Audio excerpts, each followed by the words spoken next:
Հիմա անգամ ես եմ որոշակի տարիների հեռավորությունից զարմանում, թե ոնց էր հնարավոր, որ Եղեգնաձոր քաղաքում բացվի պետական բուհի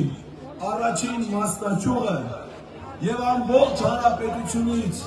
երիտասարդներ կան Եղեգնաձորում սովորելու,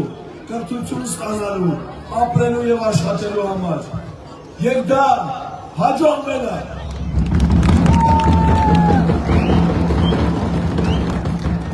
Բայց այնուհետև մեր երկրի իշխանությանը տիրացավ մեր ժողովրդի թշնամիների մի փոքրիկ խմբակ,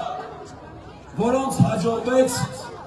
հակել տնտեսագիտական համալսարանի այդ մասնաճյուղը, զրկել մեր երիտասարդներին մատչելի կրթություն ստանալու, ապրելու եւ աշխատելու հնարավորությունից։ Սա էլ իրանց արածն էր մեր ժողովրդին։ Բայց հունիսի 7-ին իշխանությանը գալիս ազգային բարերար Սամվել Կարապետյանը,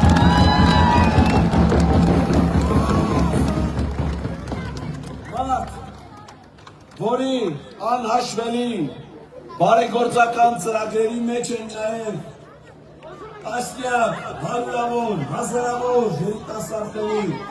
կրթություն տալու հնարավորությունը, նրանց ուսման վարձի փոխհատուցումները։ Սամվել Կարապետյանը դա արել է ուղղակի որպես ազգային բարերար, չունենալով ոչ իշխանություն եւ իշխանության հավակնություն։ Իսկ ահա որպես վարչապետի թեկնածու Սամվել Կարապետյանը խոստանում է ապահովել անվճար կրթություն մեր երիտասարդների համար, որքան որ